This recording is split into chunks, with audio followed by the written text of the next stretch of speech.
All right, I think we'll get started here. So thank you everybody for joining in on this webinar between SellerRocket and mine. Very excited to have you here. Basically going to be talking about some mistakes that people make in advertising on Amazon. Yeah, kick it off with some introductions here. Andrew, let you take the lead. Sure, let me share my screen real quick and get this presentation started. So today we're talking about the top 5 advertising mistakes on Amazon. And just to give you a little background, my name is Andrew Laird. I'm a senior account manager at Mayan. And Mayan has created software to sort of automate the PPC environment and really help Amazon sellers grow. We were founded by 4 friends from MIT. We have a really badass data science team. And I'm also the founder of Lasso Technologies. So like I was mentioning before, I sell 2 different brands on Amazon.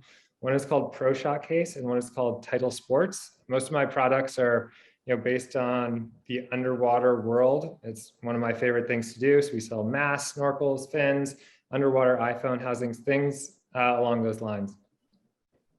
So turn it over to you, Chris. Yep, my name is Chris Weissman. I am the general manager here at SellerRocket. We specialize in editorial content featured basically in e-commerce. Been a part of the company since August of 2021. A little bit of background, we were actually co-founded by founders of bestreviews.com. So, we're founded by basically publishers and really understand the ecosystem as a whole. Awesome.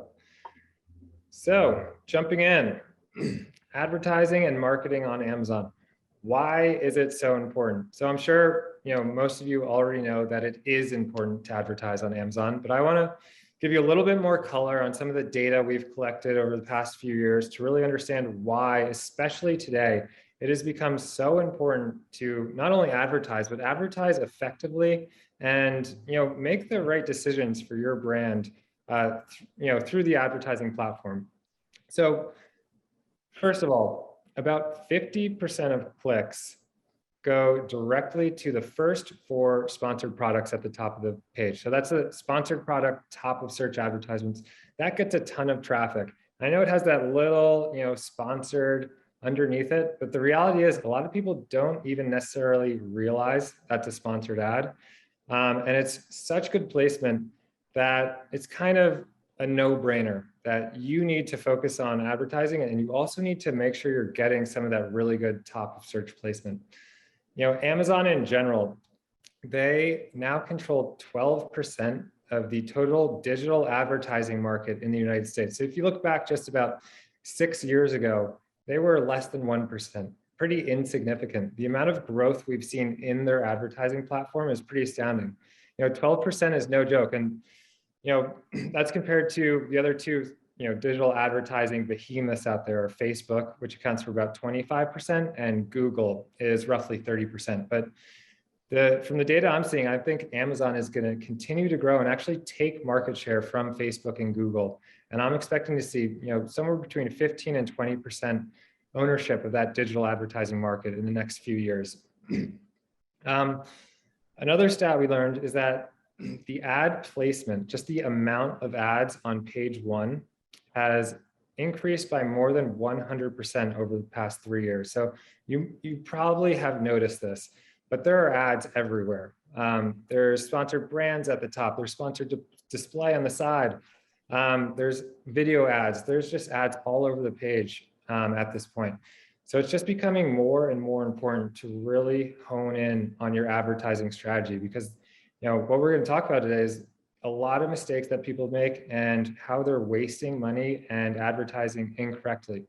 And one of the most important stats, which I actually learned from a report sort of beginning of 2021. So this data might even have increased since then, but more than 40% of sales are preceded by an ad click.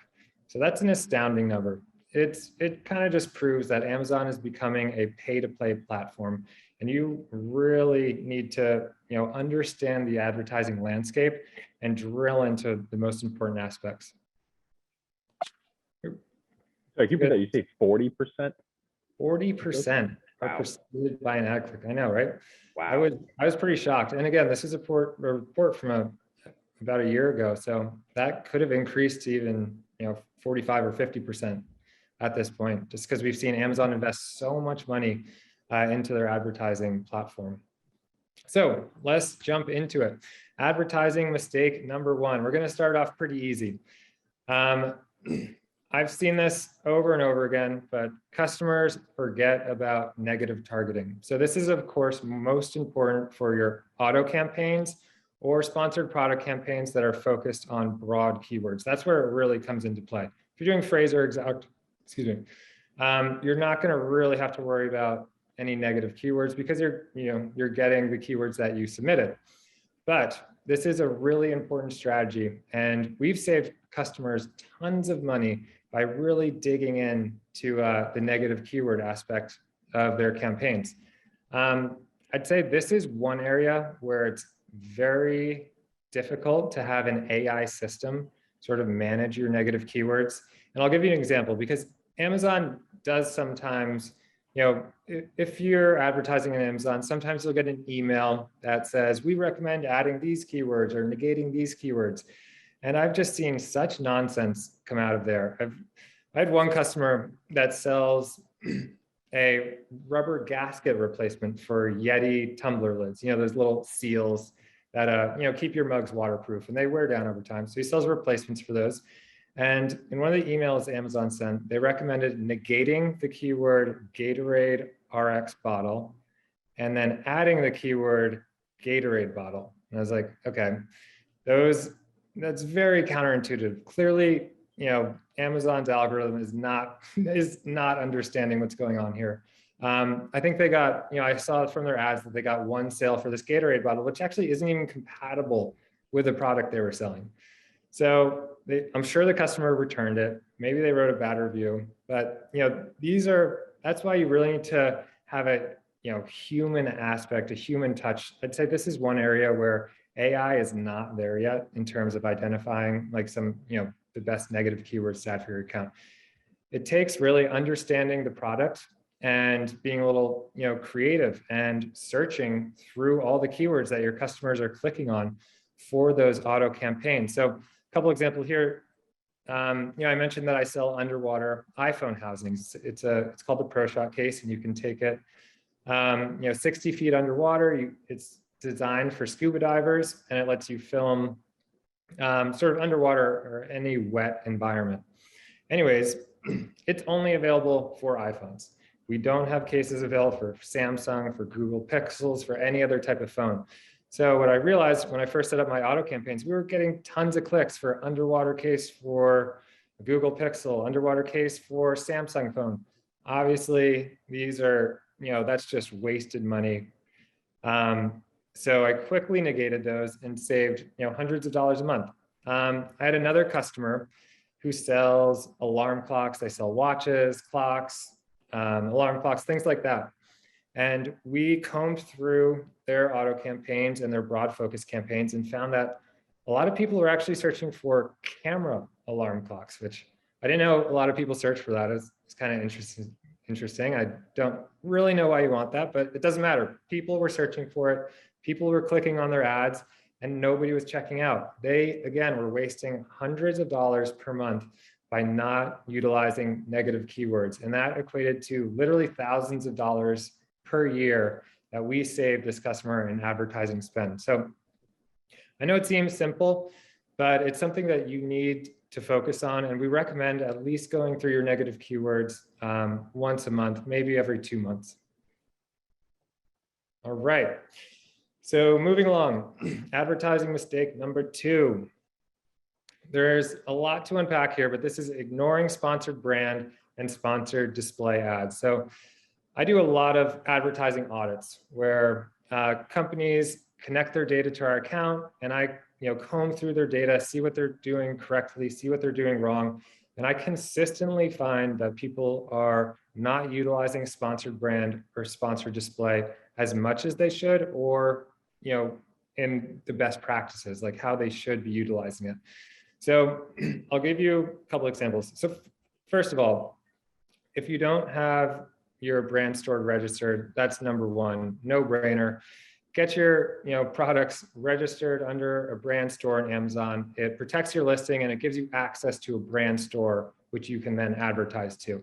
For my products, for ProShot and Title, 5 to 10% of our sales come from people who have gone to our brand store. I mean, think about it. Amazon is giving you your own web page where you can put up whatever you want. You can explain your products however you want. You can add videos, photos. You can design it how you want. It's a great opportunity to really, showcase your products and your brand in the best light possible. So one thing that we learned is that, and this is a report directly from Amazon, is that linking your products to a brand store on average increases your ROAS, or your return on ad spend, by 22%. And that's just on average. If you have a great store and great products, it's probably going to be even better than that. And finally, the brand store has incredible placement. You can showcase 3 products at the very top of the page on Amazon. That is, a golden standard for placement. They also have video ads at the, halfway down the first page. Video, in my opinion, is something that any brand should invest time and money in, because, from the results I've seen from all of my customers that use videos, it's generally very, very strong, especially if the video is done well. And we know that the human brain processes images and videos about 60,000 times faster than text. So video is your opportunity to really sell your product, to create that emotional connection to your product, to prove to people that they need this in their life right now. And we see really high click-through rates. And if the video is done well and it's a good product market fit based on that keyword, your results are going to be very strong as well. So we talked about sponsored brands. I want to talk a little bit about sponsored display. So sponsored display is the only type of ad that lets you have 2 different attribution models. One is called CPC, which everybody knows. That's what all the other ads run off. It's cost per click. You pay when somebody clicks on your ad. And the other is VCPM. And in my opinion, the VCPM, which is a view through payment. So basically, you're paying per 1,000 views of an advertisement. Amazon generally recommends you pay between $3 to $5 for those 1,000 views. But we've noticed that and my company, Mayan, just did an in-depth analysis of VCPM campaigns. And we found that the data is pretty terrible, actually. They are attributing sales that really don't deserve to be attributed to those models. So we did a side-by-side test, CPC versus VCPM. And the VCPM campaign had a 50% conversion rate, which is, if anybody knows advertising out there, it just doesn't happen. That's just not possible. 50% is through the roof. We generally see somewhere between 5 to 10% conversion rates for your really good sponsored product ads. So VCPM was pulling an attribution for people that had just maybe seen this display ad on or off Amazon. And in my opinion, that is not accurate reporting. It's not good data. Long story short, stay away from VCPM. It's just not going to provide you reliable data. So I want to talk a little bit more about sponsored display, because there are a couple new features that have worked really well for both my products and a lot of my customers. And my favorite one is this views remarketing. Again, this is new within the last 6 months, I believe. But you are now able to remarket your products to people who have been to your product pages before. If you're an advertiser, remarketing campaigns are very powerful. It generally takes at least a couple of impressions to get somebody to recognize, remember, understand your brand, and convince them to check out.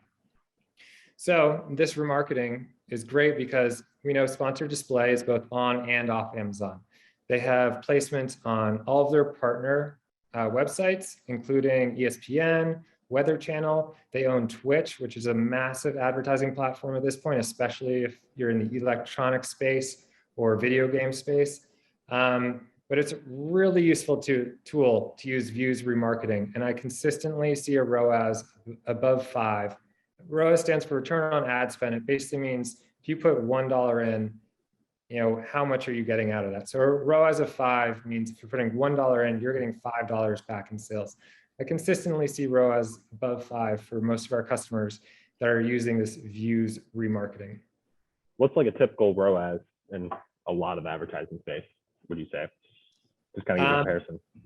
Yeah, it's a really good question. It really depends on the price point of your product. If you have a very inexpensive product, like $10 to $20, you're generally going to have a really hard time getting a ROAS above a 2 or a 3. But if you have products $50 to $100, that's where we've had customers have a ROAS, sometimes between 5 to 10. It really depends on your marketing strategy, your conversion rate, and just a few other factors of how you're utilizing the Amazon platform. All right, moving along. So advertising mistake number 3. And this is, just the idea here is that Amazon gives you a lot of different tools to use. There's much more than just PPC.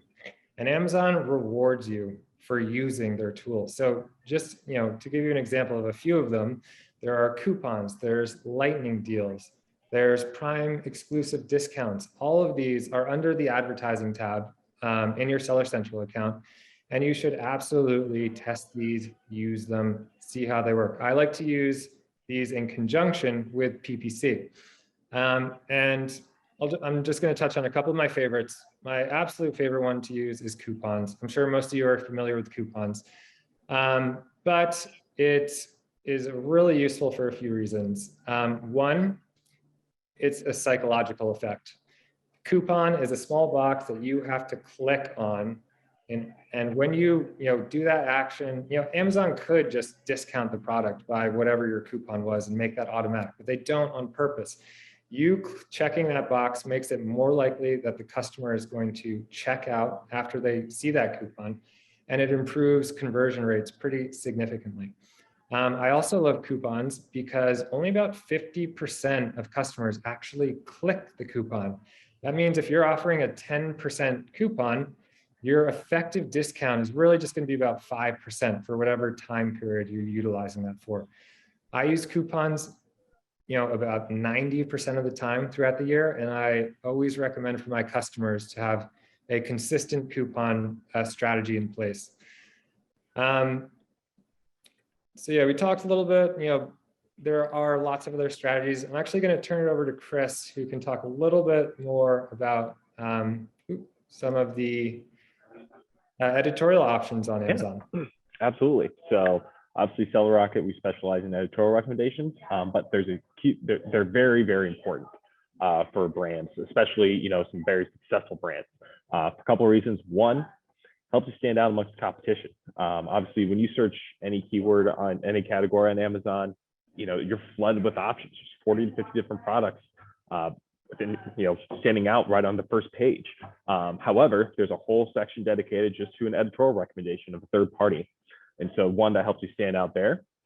The other piece, as well, is it legitimizes why your product is showing up so much on the first page.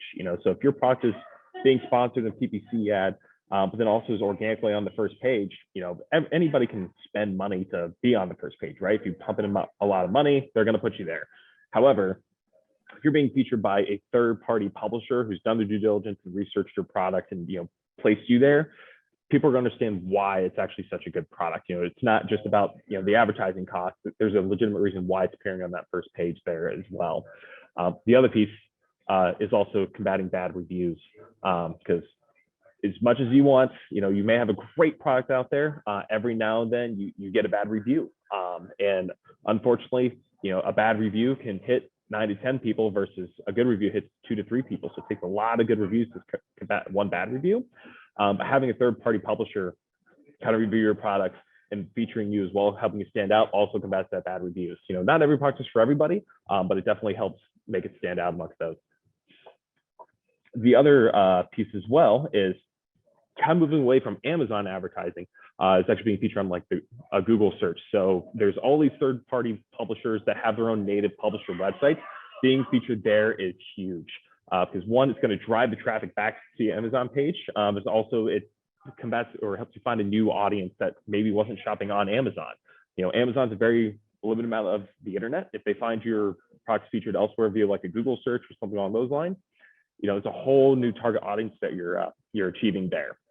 The other piece with these native publisher content, Amazon recognized this as a major benefit to them because it is directing traffic away from their competition back onto their platform. So they actually reward the brands that are featuring these with a boost in its organic rank.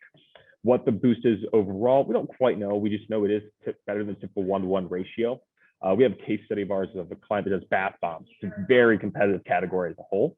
But we got them featured in a external traffic website on the publisher content.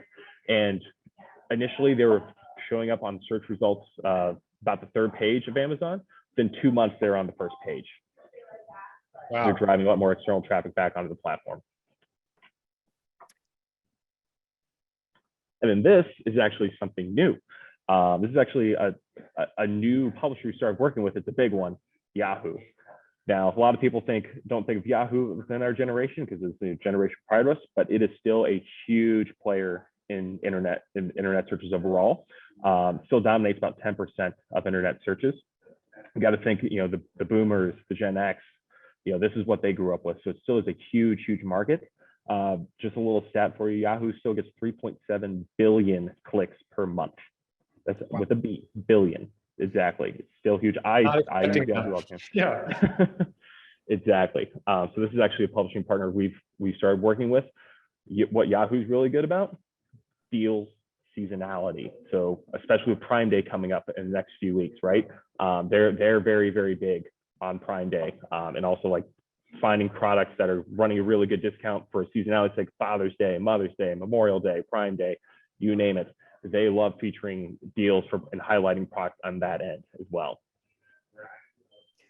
Wow, great to know. And honestly, we've been talking a little bit, and something I really want to start taking advantage of for my brands as well.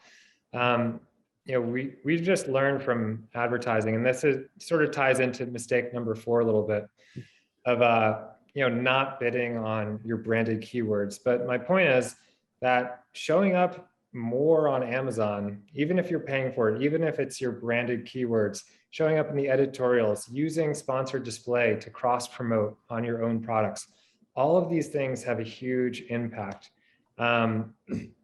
So this is advertising mistake number 4. And I hear this a lot from customers. They're like, okay, I rank number 1 for my brand. Why would I ever advertise? So from my perspective, my brand Title Mask ranks number 1 for that keyword. If you type in title mask on Amazon, you will show up in the number 1 position. The problem is with all of this advertisement placement, you're really number 5. Organic number 1 is really number 5 because the first 4 placements that show up are all sponsored. So here's an example. This is my product right here on the left side, the title mask, and we are bidding on our own keywords because if we weren't, there would be 4 other diving masks or snorkeling masks that show up, and you actually have to scroll down to even see, this is if you're on a desktop computer, you have to scroll down to even see the number 1 organic ranking product. And because I know that almost 50% of the clicks are going to these top of search placements, I don't want to miss out on that traffic. Even if they're looking for my brand, they're going to get distracted by 4 other masks that look pretty comparable, that are maybe less expensive. Maybe they have amazing reviews. I want to keep people focused on my brand instead of letting competitors come in and steal clicks that would have otherwise gone to my products. So I always recommend that you should be, bidding on branded keywords. And, this is really part of a brand defense strategy. I implement these for all of my clients and obviously my products as well. But it's important. There's so many advertisements on Amazon. There's so many distractions, so many products constantly nagging at you all over the page that the more you can keep customers focused on your products and your brand, the better. This is especially true on product pages. As you know, on your product page, there's about, there's 25 different placements for ads. for similar products, for sponsored display. It's kind of nonsense, to be honest. But if you have an effective brand defense strategy, you're going to be much more effective at converting your customers more effectively.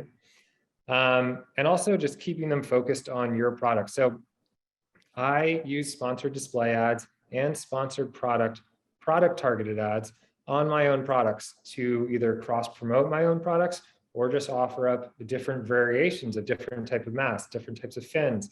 I'll show my snorkels in sponsored display and sponsored product targeted ads on my actual product page.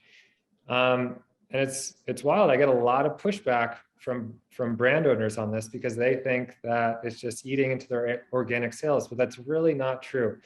And like I was saying before, just the more your brand can show up on Amazon, the more a customer is going to trust that you know what you're doing, you have good products. They see multiple different products, all hopefully with good reviews, and it just instills confidence when a customer is making that purchase decision. All right, so moving on, we are almost done. This is advertising mistake number 5, and this is, in my opinion, one of the most important mistakes, and I see it just across the board. And I honestly don't want to tell too many people about it because the less people that know about it actually favors the people that do know about it. So listen up. Oops, here we go. And this is using a capped budget. And I don't really mean like using a capped budget where you're only willing to spend $500 a day. That's, kind of a mistake within itself. Almost all of our customers are on uncapped budgets because it really shouldn't matter how much you're paying per day, as long as you're hitting your return, your ROAS targets.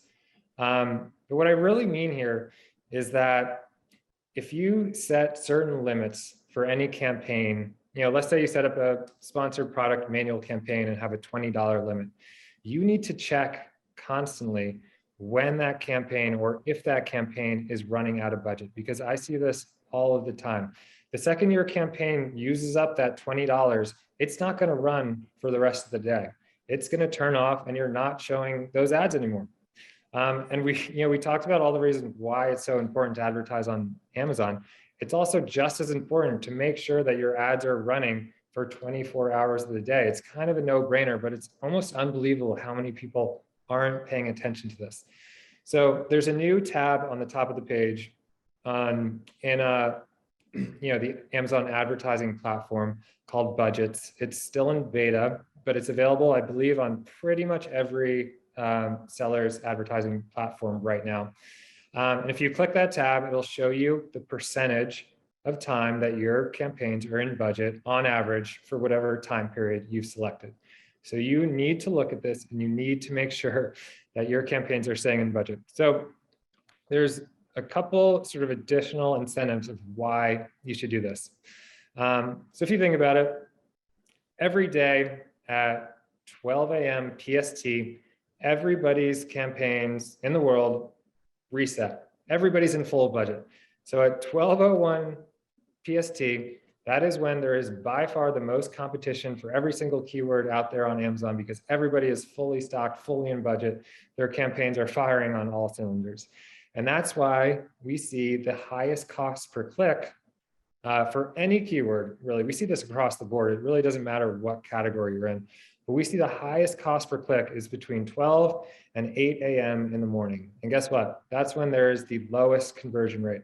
So everybody that's really fighting, there's a lot of competition for those early morning keywords. There's lower conversion rates. And then steadily throughout the day, by noon, by 2, by 4, more and more campaigns, more of your competitors are running out of budget. This is something that a lot of people don't monitor on a daily basis. So we find that the cost per click for a given keyword can decrease by up to 20 to 30% from the morning to the late evening hours. And it's really just a factor of supply and demand. There's more supply in the evening hours because there's more people searching on Amazon, and there's fewer people advertising because a huge number of campaigns have run out of budget at that time. So it's sort of like a double whammy. If you're not focusing on this strategy, then you're going to pay a higher cost per click in the morning with lower conversion rates instead of paying a lower cost per click in the evening when there are higher conversion rates. So that is my, always my number one recommendation, and always the first thing I look at when I'm doing an advertising audit to really see, how we can improve our customers' advertising performance. So just a quick recap. These were our 5 mistakes we covered today. Please feel free to put in any questions in the chat. We talked about negative keywords. We talked about sponsored brand, sponsored display ads. We talked about utilizing all the different tools on Amazon. Amazon rewards you for traffic that you drive.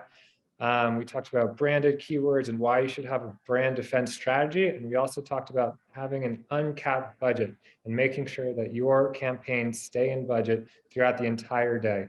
That's going to have a huge impact on your return on ad spend. But I want to just mention one other little tip that Chris touched on a little bit, but it is really important to drive traffic from off Amazon to your listing. Whether you're doing with editorials, whether you're doing it with Google CPC, which is what I strongly recommend. I mean, I've seen customers that after they've set up CPC for Google, it increases their organic sales. It increases their advertising ROAS on Amazon. It's just bringing quality traffic from Google. I actually try to stay away from Facebook a little bit just because the targeting isn't nearly as good and the intent to buy isn't always there. While on Google, you can sort of replicate your keyword strategy from Amazon and just apply that to Google. And like Chris mentioned, there's no reason you shouldn't be doing the same for both Bing and Yahoo. While Google owns about 87% of all internet searches, that still leaves 13% that's sort of split between Bing and Yahoo. And they generally have much less competition for advertisers. You're going to find a much lower cost per click on those platforms than you would on Google or Amazon, which we all know has gotten incredibly expensive over the past few years. So yeah, that's our presentation. Thank you all so much for joining us. And if there are any questions, we can address those now. Yep. I have one question come in. What does the ad cap have to do with the timing of ads running? So when you set up your advertising campaign, you have a budget. So it really it's not the cap, because you can set an advertising cap for your campaign level, for your entire account, where you don't want to advertise more than $500 a day for your entire account for whatever reason, adding up all of your campaigns. What I'm really talking about is the budget per single campaign. That's where I strongly recommend starting really high, with a high value there. And the way you should sort of, increase or decrease your spend should be in your bidding strategy. So if you're, willing to bid $2 per click, you're going to get a lot of traffic and you're going to spend a ton of money. But what you should be doing is finding, and again, this is what the Mayan software is really good at doing. That's what our software looks at. It's how to find that perfect bid based on your overall strategy, based on your conversion rates, based on the competition in the market. And what's really interesting is, even though the cost per click has increased a lot on Amazon, and I'll give you an example of a customer that I worked with. They sell weighted vests. So a vest that, they have plates in them. You can use them for CrossFit or jogging. It's exercise equipment. When we took over their account, their cost per click for the keyword weighted vest, which by far had the most traffic, was about $1.15. Our company was able to bring that cost per click down to below 50 cents per click without losing any impressions or any clicks. So, those Amazon suggestions for your cost per click, they're good for when you first set up your campaign, but you have to be constantly testing. Can I bring this down? Maybe, the cost per click is really high in the morning hours and you just kind of want to ignore those. So if you only have a 50-cent CPC in your bid, then most of your traffic is coming in the evening hours and you're sort of ignoring the early morning traffic and focusing on the evening traffic. But we were able to double the ROAS in 4 months That whole portfolio had a ROAS of a 5.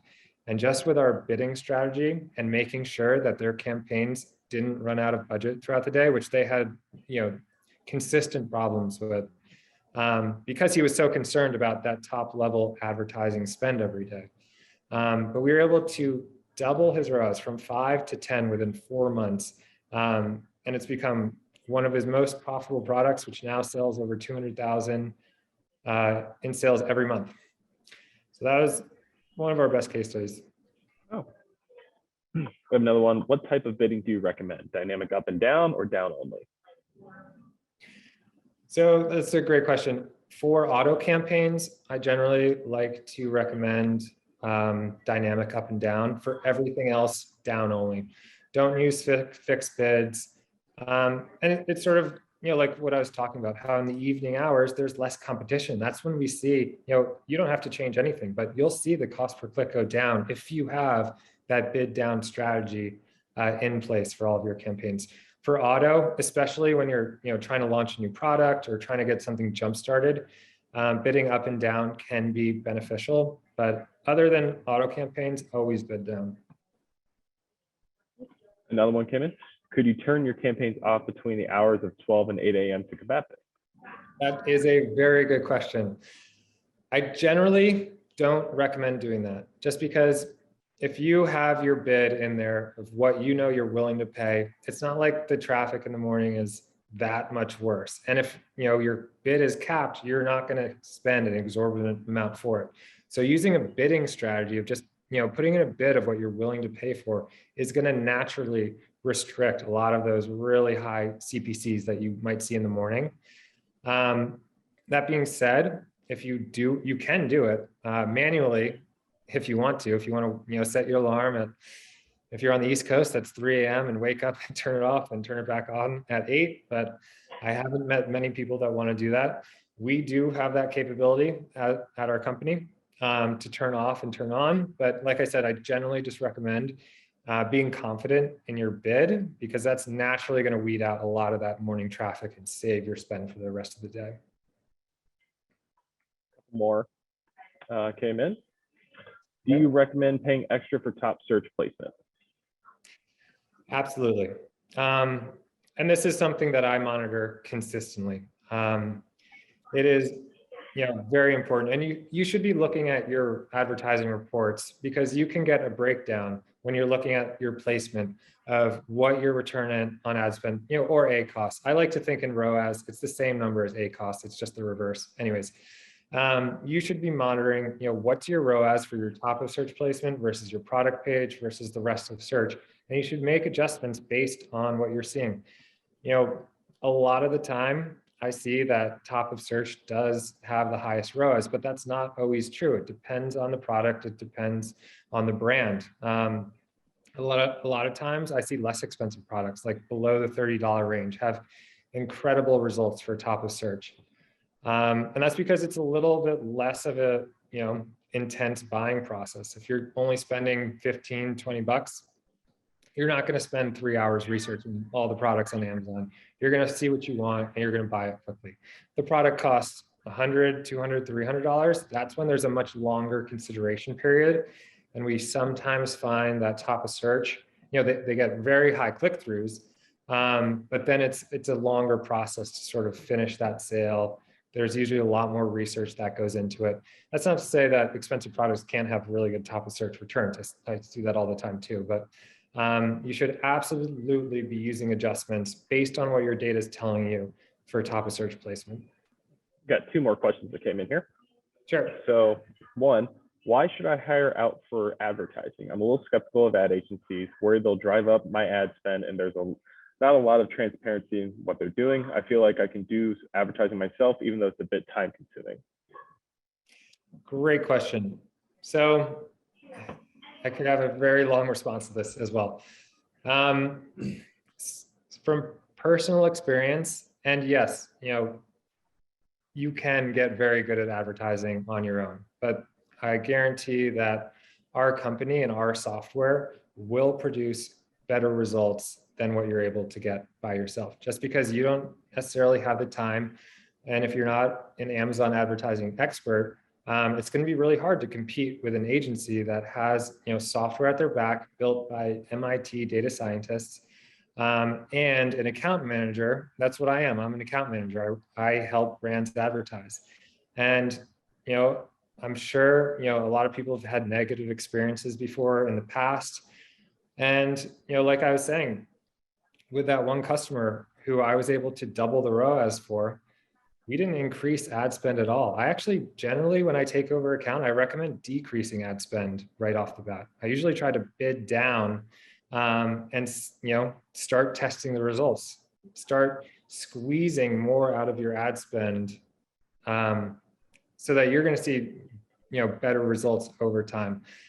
Again, I could go on for a long time, but I think the real issue here is that, if you have a professional service that can really understand your product and your business and advertise effectively, not only are you going to see better advertising results, but you're going to save a lot of your time.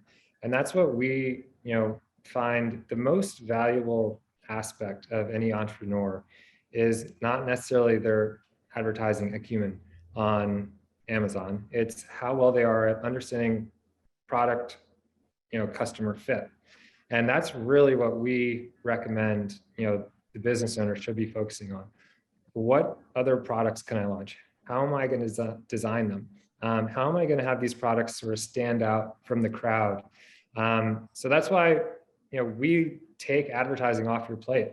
We're spending the 10 to 20 hours a month on it instead of you. And we have, all the software at our back to help us make the best decisions possible. One more here. If you turn off a campaign totally, do you hurt your organic ranking? Yeah, that's a good question.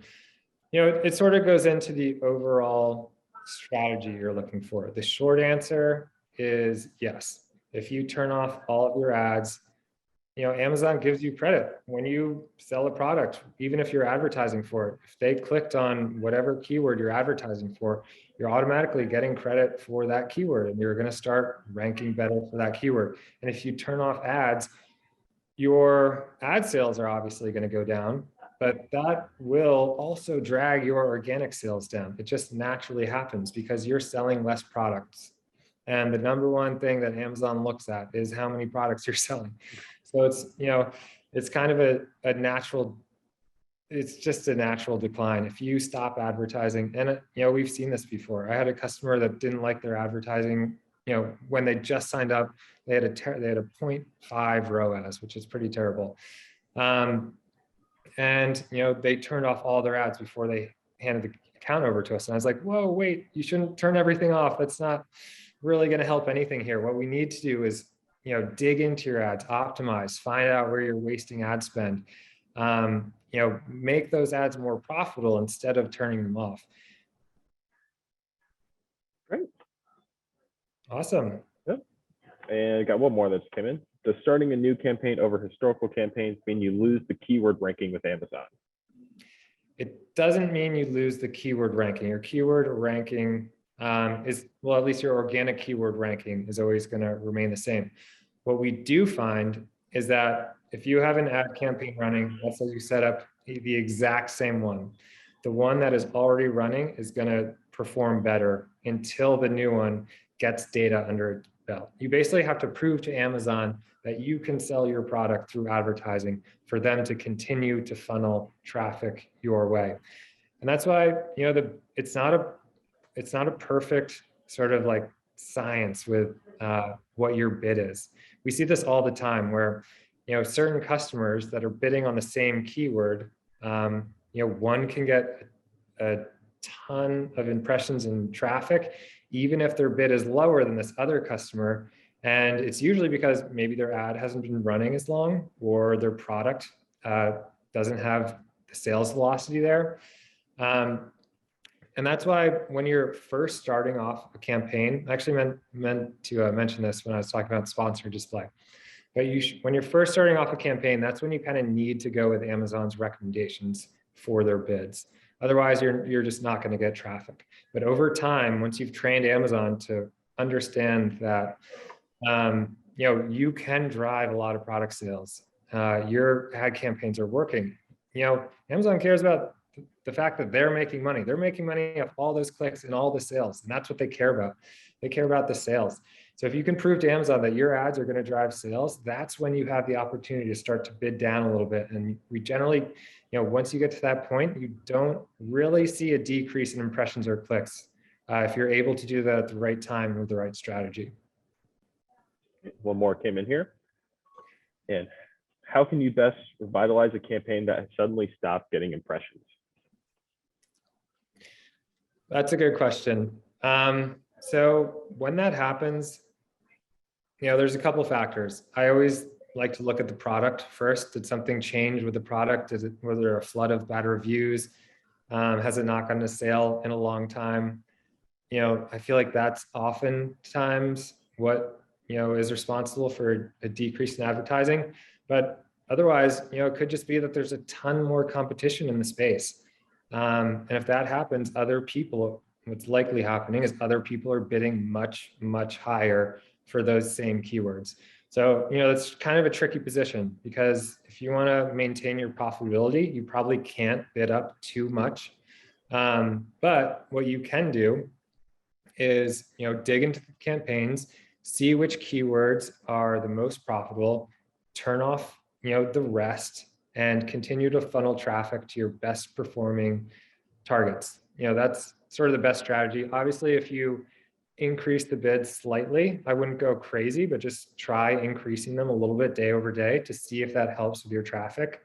And another thing to look at is the traffic for the specific keywords you're targeting. A lot of times it has to do with seasonality, or I have a customer that sells party supplies and drinking related products, which did really well in December, and then sober January came along, and their sales tanked by about 50%. But I saw that almost all of their most popular and most commonly used keywords had also decreased by 40 to 50%. So that really, explained what was going on for that specific customer. So, to answer your question, there's a lot of different reasons that can happen, but the best way to do it is to focus on the keywords that have worked historically and bid those up slightly to try to get traffic back. And I'll take one more question here that just came in. Is it a good idea to have different ad groups with the same keywords, but with different advertised products? The idea would be to have better control over the product gets more traffic. Good question. I don't utilize more than one ad group pretty much ever. I personally, I think it really makes sense, because the second you create multiple ad groups, you lose control over your spend for that campaign. Amazon gets to funnel whatever budget you have set up for that specific campaign. Once you build out ad groups, Amazon gets to control how much spend goes to each different ad campaign. It's generally they make a really quick decision on what worked initially, and then they funnel all the spend to that ad group.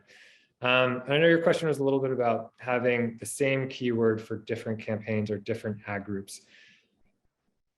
If you have multiple products, like I have a customer that sells 10 different types of belts. And so, yes, obviously, there's going to be a lot of repeat in keywords across those products. And you can sort of see, which ones work best. You're going to find that certain keywords work best for certain products. And what you need to do is really just, pull back the curtain and see which of your targets are producing most of the results and really focus on those. I don't have a lot of data on, if you have two campaigns with the same keywords for different products, how those compete against each other. It's a little bit of a black box within Amazon that we haven't been able to really figure out yet. I try to caution it, and especially within ad group, within different ad groups, I try to stay away from that completely. Thank you, everybody, for attending here. If anybody would like to learn more about my services, how would they get a hold of you? Sure. So our website is Mayan, MAYAN.co. So you can go to our website, request a demo. We offer free advertising audits, which is, I talked a little bit about it, but we connect to your data. We do a full presentation on what your advertising performance has been and what we think can and should be improved to improve results in the future. So please, go to our website, reach out. I'd be happy to talk with anybody in more depth about their advertisements or their companies and brands. I'm an entrepreneur myself, and it's one of my favorite things to do is to talk to other entrepreneurs about their business and products. So happy to field any additional questions. And yeah, hopefully we can do a couple advertising audits for you. And if anybody's interested in editorial recommendations that's been on the call, you can go to www.sellerrocket.io. There's the contact us form. We'll gladly help you out there. Thank you for your time, Andrew. Thanks for joining in. Thank you so much for having me. It was my pleasure. Yep, a lot of fun. Hope everybody learned a lot. I know I did. So this call has been recorded as well. So we'll be sending out the recording to everybody that attended here or anybody that signed up. So be on the lookout for that. All right. Thanks so much. Yep. Have a good one, Thanks, Chris. everybody. Have a good rest of your week.